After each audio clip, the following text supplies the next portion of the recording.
Vamos a veremos los impresos.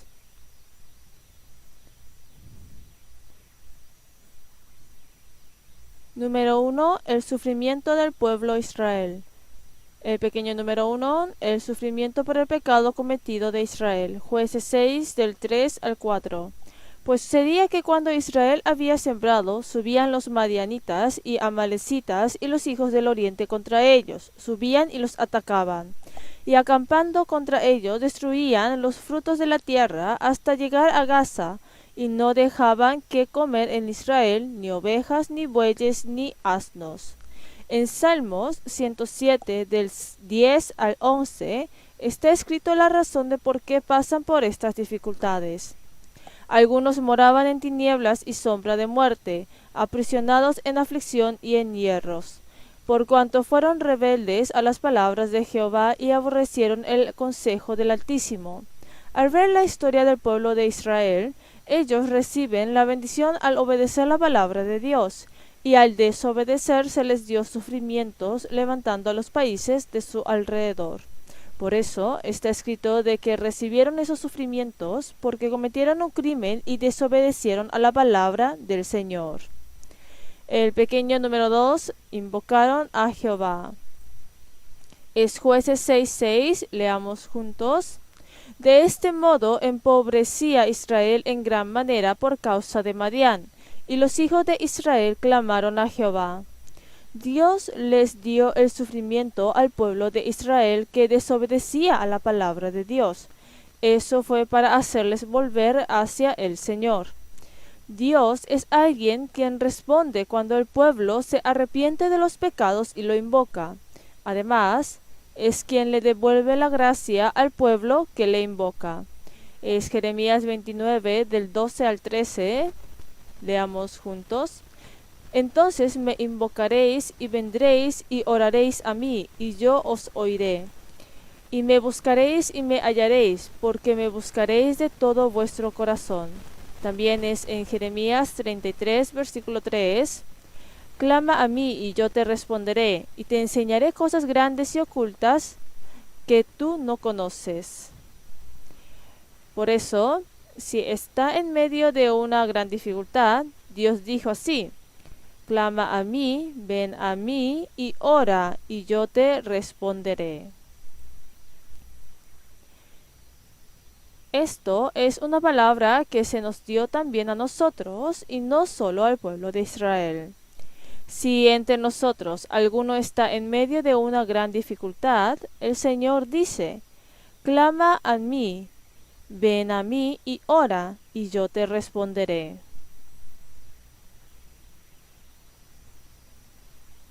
Y tal como dijo en esa palabra, si siguen viendo en Jueces, clama, invoca. Al invocar, Dios eligió a los jueces y los mandó. Y a través de esos jueces, Dios castigó a las naciones de su alrededor que los hacía sufrir. Y esas cosas sucedieron repetidamente. Si ven en el número 2, el grande, está escrito Gideón, quien fue llamado. Y en el pequeño número 1, Gideón el débil. Es Jueces 6:15. Leamos juntos. Entonces le respondió: Señor mío, ¿con qué salvaré yo a Israel? He aquí que mi familia es pobre en Manasés, y yo el menor en la casa de mi padre. Está mencionando de que Gedeón es el más pobre y el menor entre la tribu de Israel. Como dice en la palabra, que sino que lo necio del mundo escogió Dios para avergonzar a los sabios, y lo débil del mundo escogió Dios para avergonzar a lo fuerte. La persona que Dios usa no es la que tiene poder y es fuerte, sino que llama y usa al débil y humilde. Y Dios hizo que se haga la obra de Dios dándole el poder al que es débil y humilde.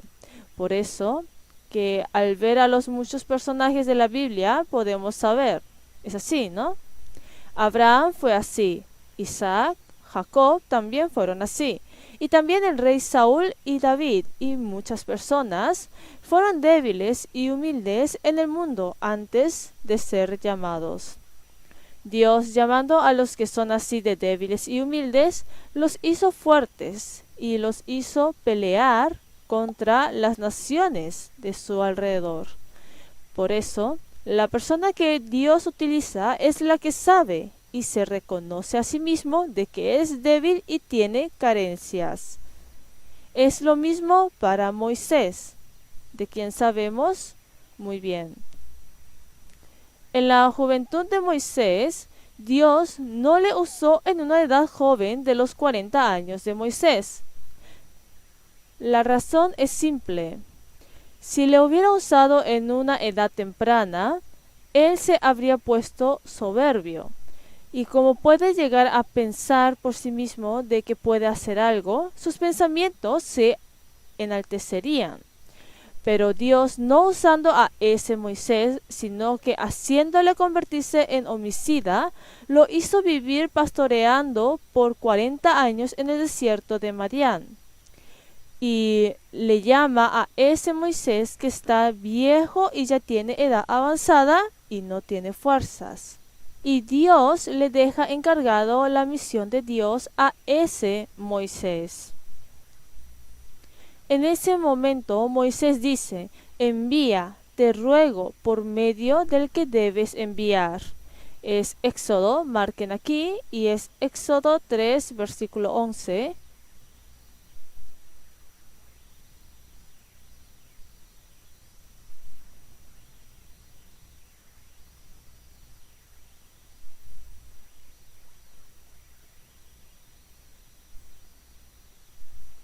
Vamos a ver Éxodo capítulo 3, versículo 11.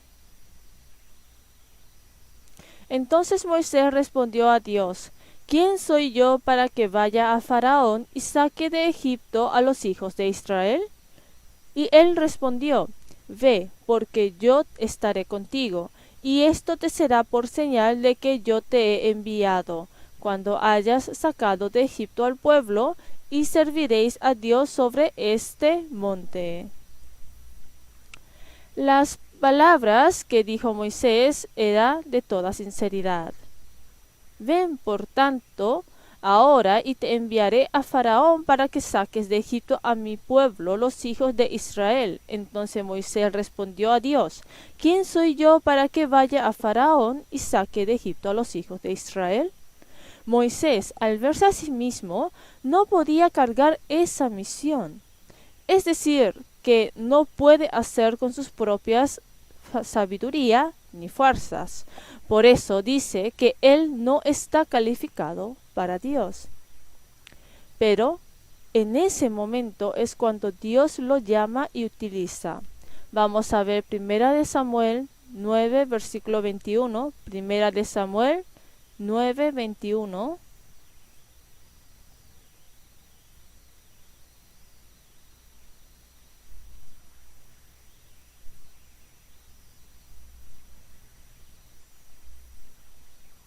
Primera de Samuel 9:21.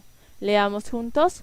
Saúl respondió y dijo: ¿no soy yo hijo de Benjamín, de la más pequeña de las tribus de Israel?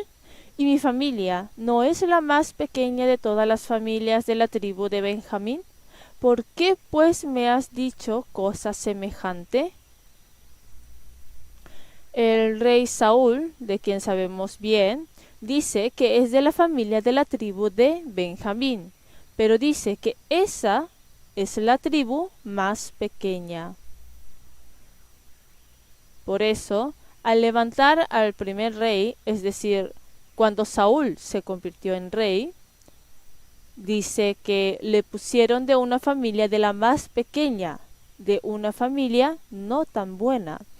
En verdad, aunque no tenía ningún poder ni fuerzas, Saúl pudo hacer muchas cosas porque Dios estuvo con él. Dios siempre al llamar, llama al que es humilde y limpio de corazón. Yo, quiero ser utilizado correctamente ante el Señor. Si dice esto, entonces tengo que reconocer que soy débil y tengo que ser humilde ante Dios. De la misma manera, el profeta llamado Jeremías dice lo mismo. Dice que él es débil y es un niño. Es Jeremías 1:6, si ven en los impresos, dice: y yo dije, Señor Jehová, he aquí, no sé hablar porque soy niño. Dios, al llamarle a Jeremías en la niñez, Jeremías le dice: he aquí, no sé hablar porque soy niño. Envía por medio del que debes enviar. El Señor le dice: no digas soy un niño, porque a todo lo que te envíe irás tú y dirás todo lo que te mande. Y también le prometió que estará junto con él. También dice que el apóstol Pablo, de quien sabemos muy bien, muestra de la misma manera su debilidad. Dice: a mí, que soy menos que el más pequeño de todos los santos, me fue dada esta gracia. También dice de sí mismo que es blasfemo, infuriador y murmurador.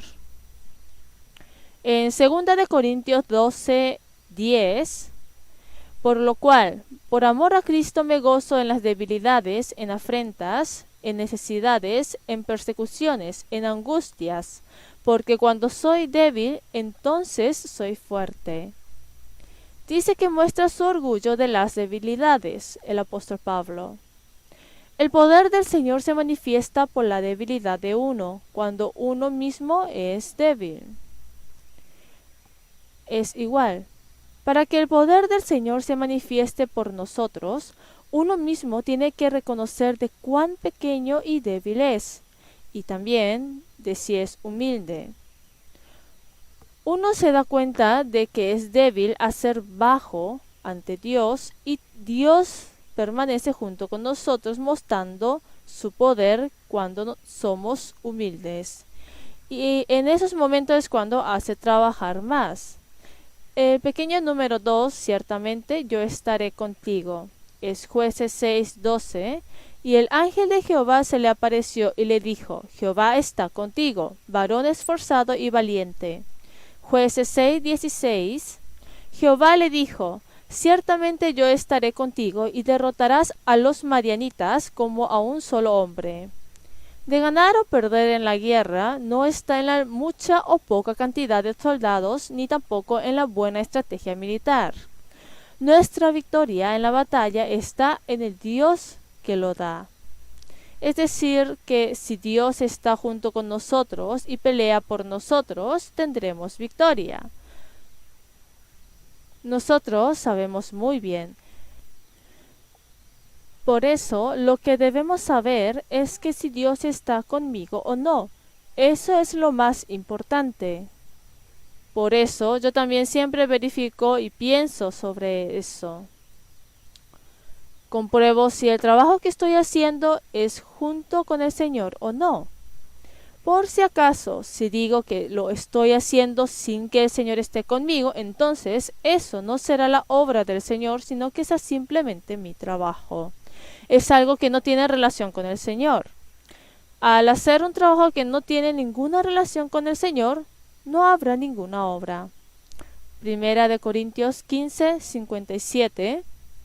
Mas gracias sean dadas a Dios, que nos da la victoria por medio de nuestro Señor Jesucristo. Es Josué 23:10. Leamos juntos. Un varón de vosotros perseguirá a 1000, porque Jehová vuestro Dios es quien pelea por vosotros, como él os dijo. En Proverbios 21, versículo 31, también dice: el caballo se alista para el día de la batalla, mas Jehová es el que da la victoria. Está diciendo de que el estar junto o no, y también el vencer o perder, está en las manos de Jehová.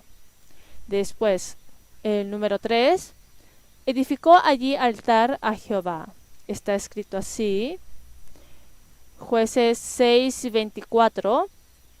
Y edificó allí Gedeón altar a Jehová, y lo llamó Jehová Salom. el cual permanece hasta hoy en Ofra de los abiezeritas. Dice así: edificó allí altar a Jehová. De que haya edificado el altar es la expresión de que servirá a Dios. Al ver en la Biblia está escrito de que Abraham, Isaac, Jacob y, al igual que Moisés, edificaron el altar. ¿Para quién la edificaron? Está escrito que la edificaron para Jehová. Aquí también está escrito de que Gedeón, por igual, edificó un altar para Jehová. Edificó un altar para Jehová en el lugar donde se presentó el Señor.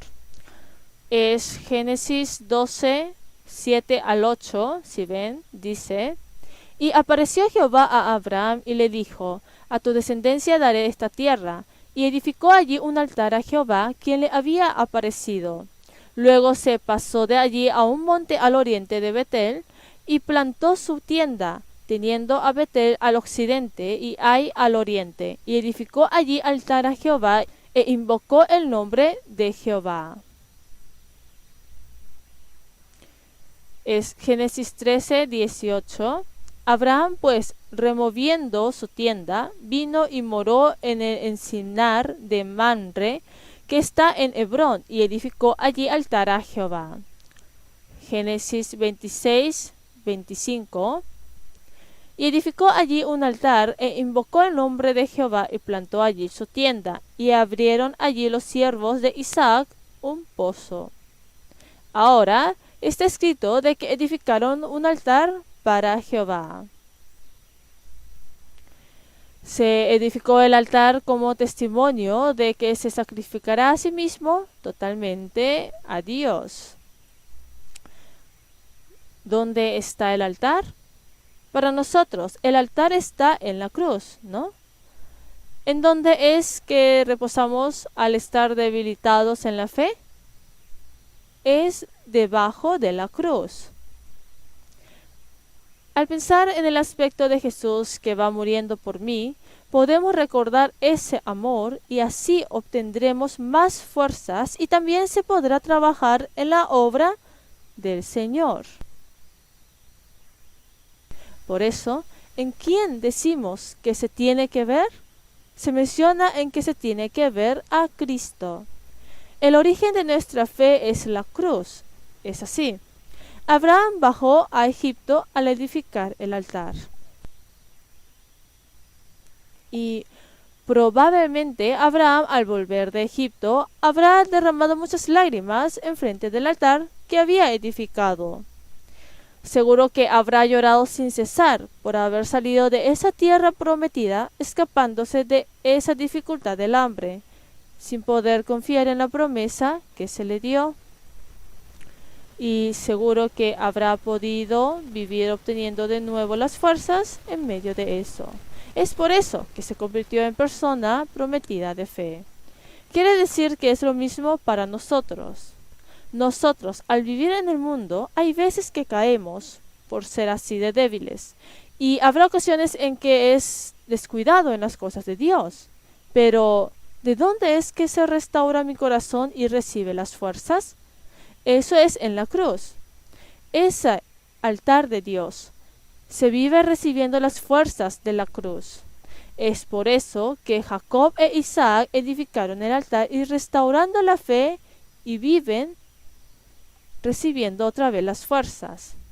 Por eso de que diga que veamos el altar, de verle y vivir pensando en Jesús que está colgado en la cruz es muy importante.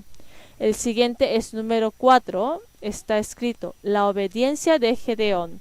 Busquemos Jueces 6, 27.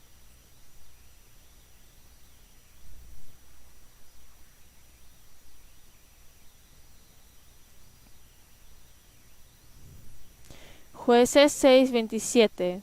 Desde el versículo 25 les voy a leer, es Jueces 6, 25. Aconteció que la misma noche le dijo Jehová, toma un toro del hato de tu padre, el segundo toro de 7 años, y derriba el altar de Baal que tu padre tiene, y corta también la imagen de acera que está junto a él.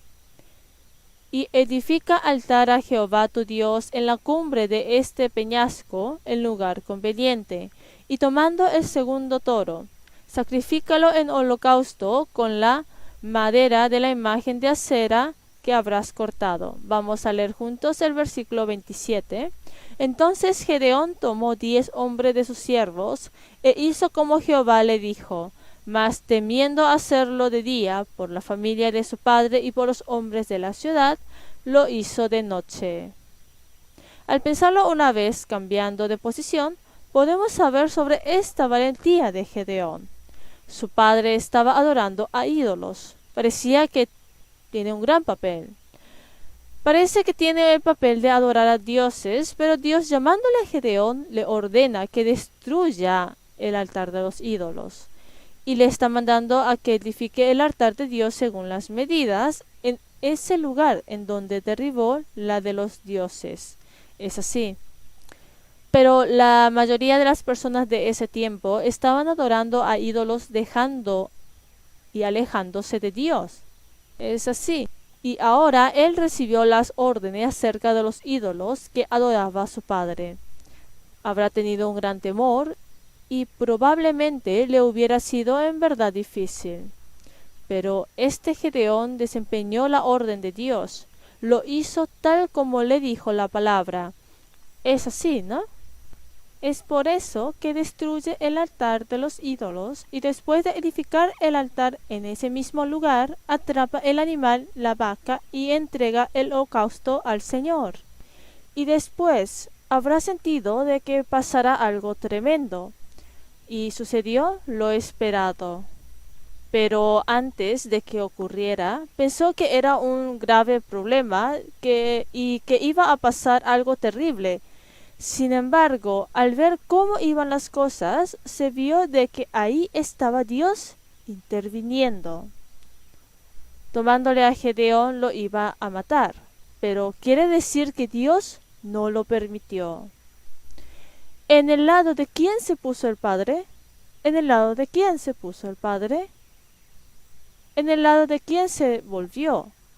Volvió hacia el lado de Gedeón, en el lado de Gedeón. Desde el versículo 28 les voy a leer. Por la mañana, cuando los de la ciudad se levantaron, he aquí que el altar de Baal estaba derribado, y cortada la imagen de acera que estaba junto a él, y el segundo toro había sido ofrecido en holocausto sobre el altar edificado. Y se dijeron unos a otros, ¿quién ha hecho esto? Y buscando e inquiriendo les dijeron, Gedeón, hijo de Joás, lo ha hecho. Entonces los hombres de la ciudad dijeron a Joás, saca a tu hijo para que muera, porque ha derribado el altar de Baal y ha cortado la imagen de acera que estaba junto a él. El versículo 31 leamos juntos. Y Joás respondió a todos los que estaban junto a él, ¿contenderéis vosotros por Baal? ¿Defenderéis su causa? A cualquiera que contienda por él, que muera esta mañana. Si es un Dios, contienda por sí mismo con el que derribó su altar.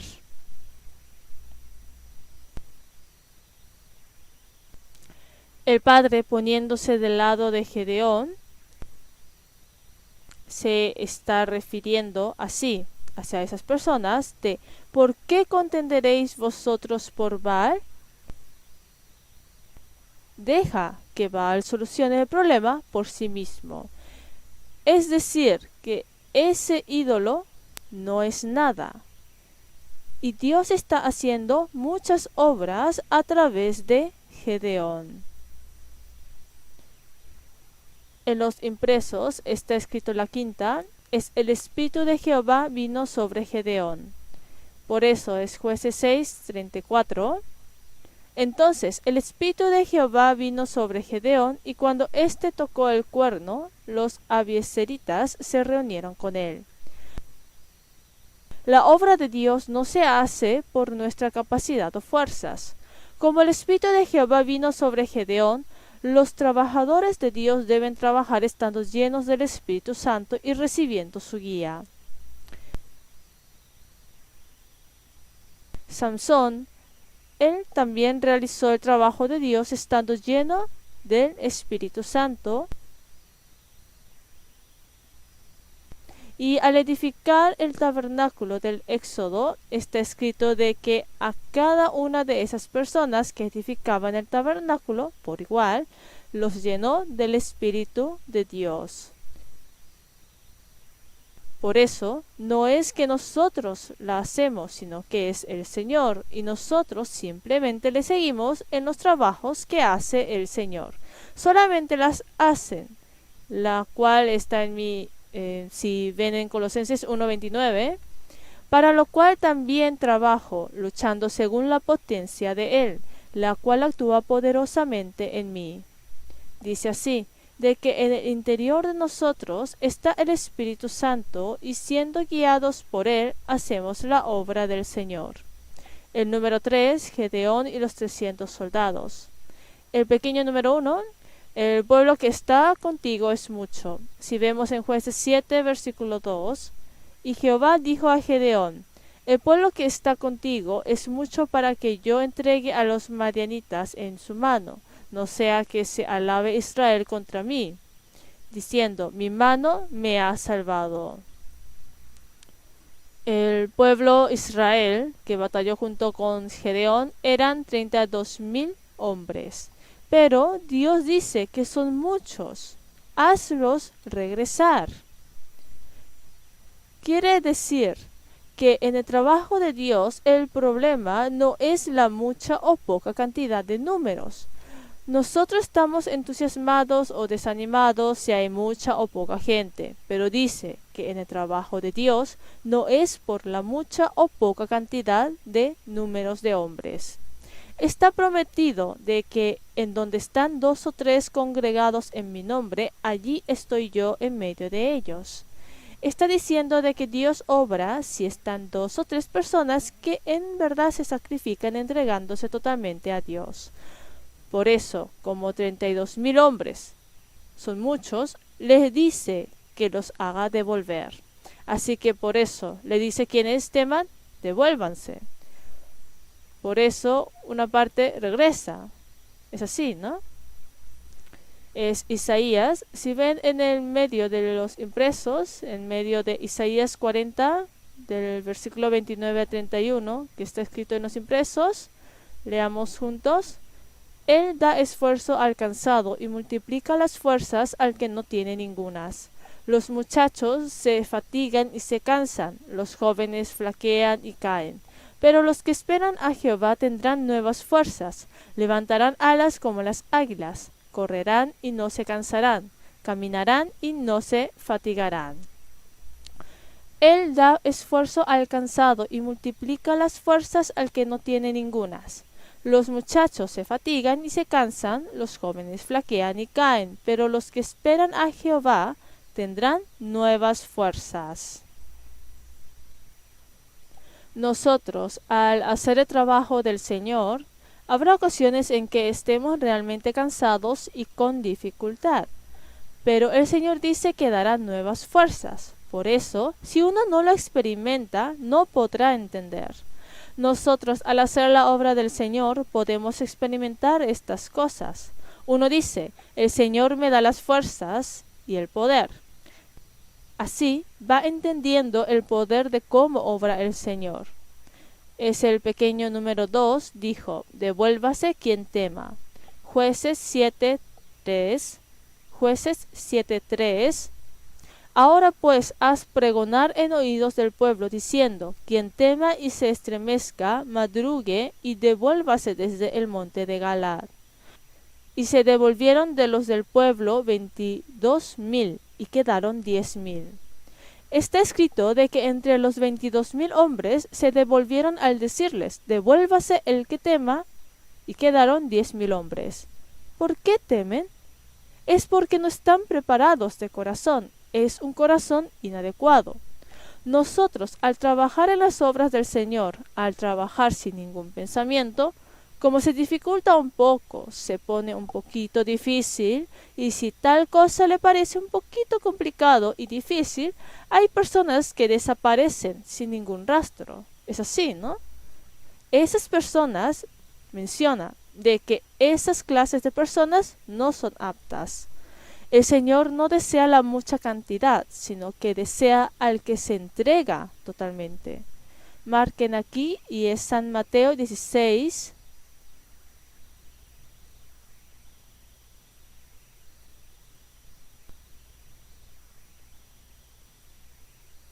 San Mateo 16, versículo 24. Entonces Jesús dijo a sus discípulos: si alguno quiere venir en pos de mí, niéguese a sí mismo y tome su cruz y sígame.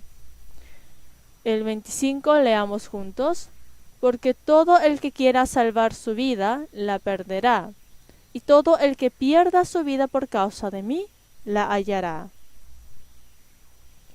Está ordenando así: niéguese a sí mismo y tome su cruz y sígame.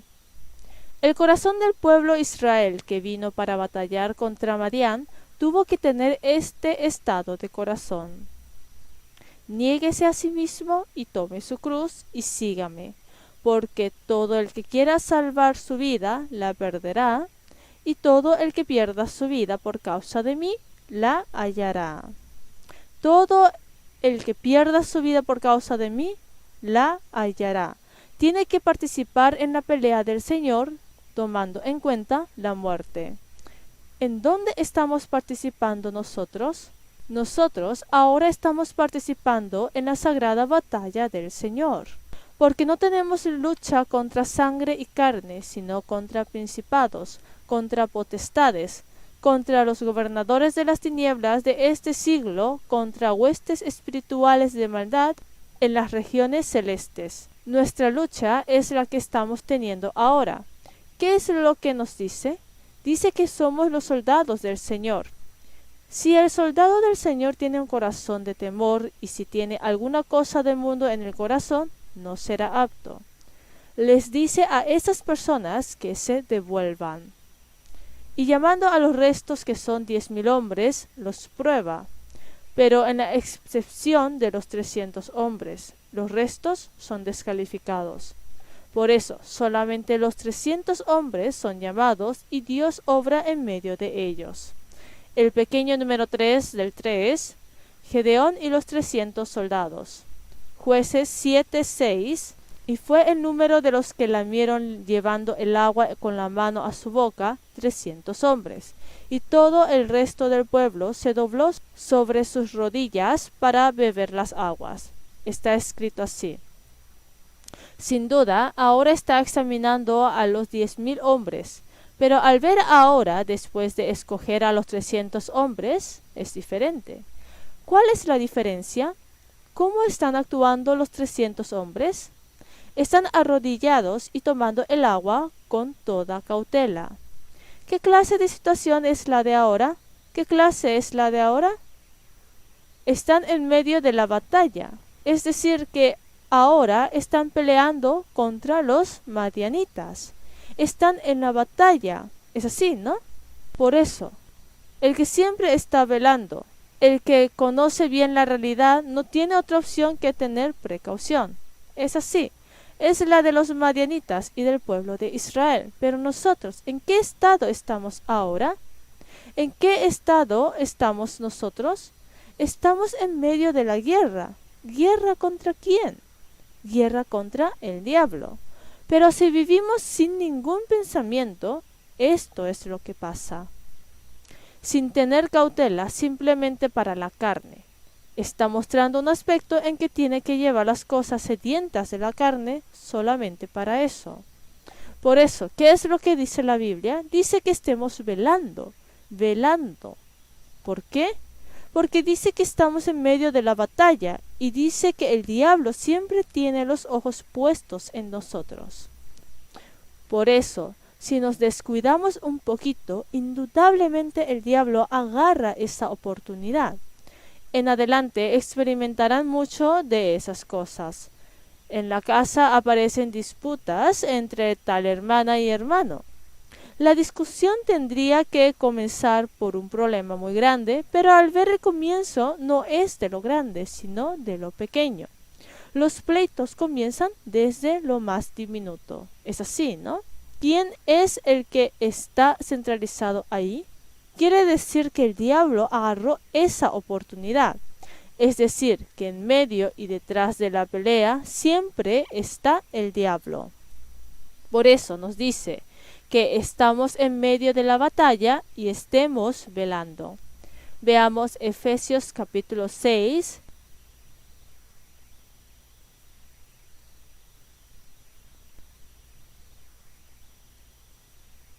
Efesios 6:12. Porque no tenemos lucha contra sangre y carne, sino contra principados, contra potestades, contra los gobernadores de las tinieblas de este siglo, contra huestes espirituales de maldad en las regiones celestes.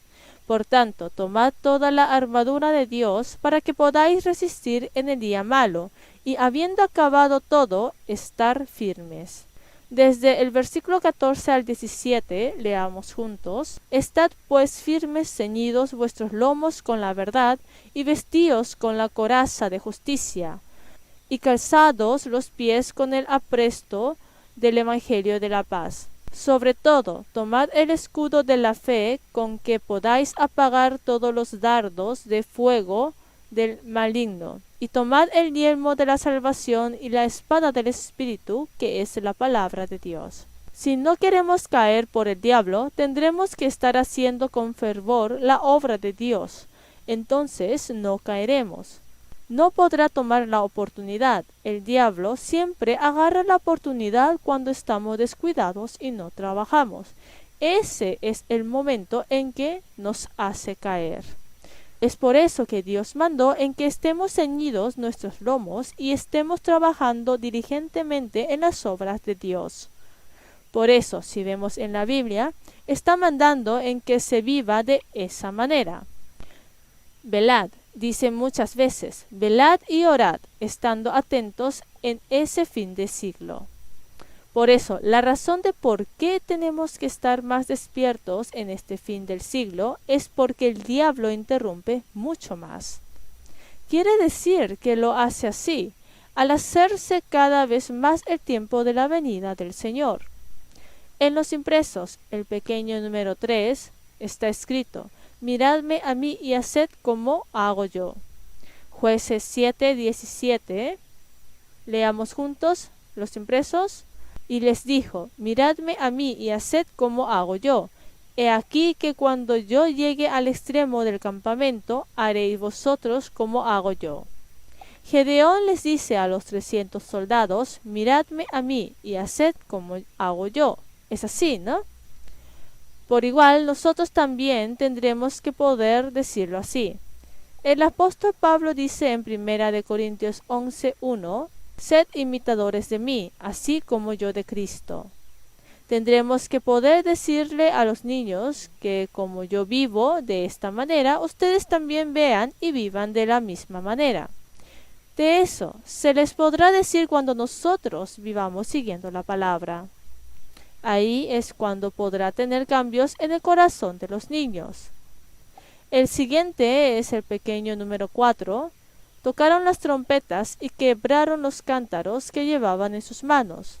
Jueces 7:19, leamos juntos. Llegaron pues Gedeón y los 100 hombres que llevaba consigo, al extremo del campamento, al principio de la guardia de la medianoche, cuando acababan de renovar los centinelas, y tocaron las trompetas y quebraron los cántaros que llevaban en sus manos. Están al extremo de ese monte, y teniendo las teas ardiendo dentro de los cántaros. Y oyendo la orden de Gedeón, rompen los cántaros y dieron gritos. Junto con las trompetas aparece el caso en que los enemigos se pelean entre sí y de que los destruye a todos. Cuando los que estuvieron juntos con Gedeón tocaron las trompetas y quebraron los cántaros, se manifestó la obra de Dios. Al igual que eso, Dios obra por nosotros cuando yo muero ante Dios. Pero tenemos este tesoro en vasos de barro para que la excelencia del poder sea de Dios y no de nosotros. Gálatas 4:19, leamos juntos. Hijitos míos, por quienes vuelvo a sufrir dolores de parto, hasta que Cristo sea formado en vosotros. Es lo que le dice el apóstol Pablo a los santos de Gálatas, cuando la iglesia de Gálatas cayó en la herejía.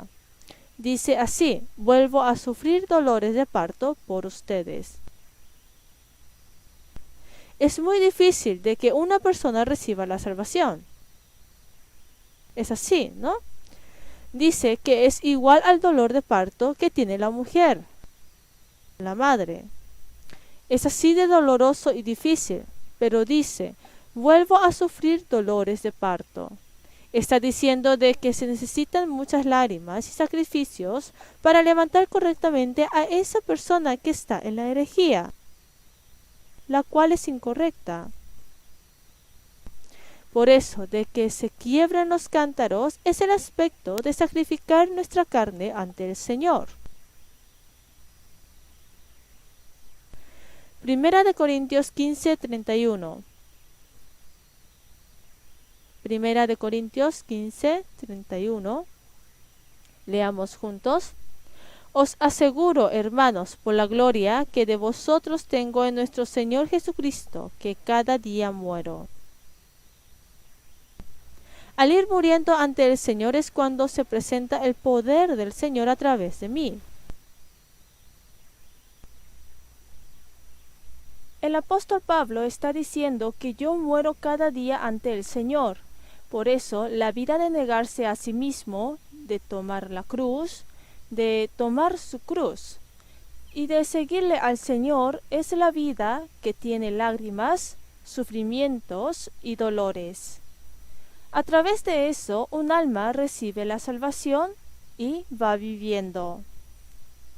Por eso, hoy, por Gedeón y los 300 soldados, pudimos ver a quién es que Dios llama y cómo es que obra a través de esa persona que fue llamada. Llamando a los débiles y humildes, Dios les da el poder y a través de eso va cumpliendo con su obra. Vamos a terminar con la oración.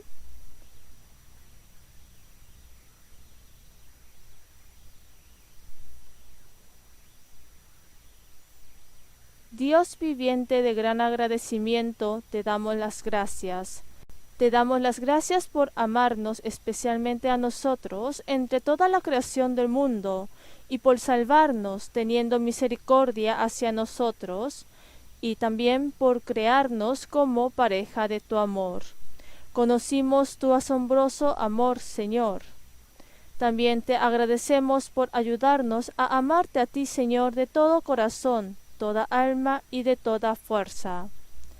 Deseamos con todo anhelo de que siempre hagas recordar por la palabra, para que nuestro amor no se enfríe hasta que vayamos ante ti, Señor. También ayúdanos para que podamos obrar completamente con el preciado puesto de profesores que tú nos diste. Para hacer este trabajo, tú nos has mandado para que te sigamos a ti, Señor, negándonos a nosotros mismos y tomando la cruz que nos has dado. Para seguirte a ti, Señor, no sabemos por cuántas lágrimas, sufrimientos y dolores tendremos que pasar. Pero, Señor, tú que nos hiciste pasar por ese camino, sabemos que también darás las fuerzas para que podamos seguir hacia adelante, venciendo todas las cosas. Sabemos que todo es posible cuando tú, Señor, estás junto. Señor, quédate junto con nosotros con tu poder. Te damos todas las gracias a ti, Señor, quien has permitido la preciada palabra de hoy. Oramos en el nombre de Jesús, quien siempre nos ama. Amén.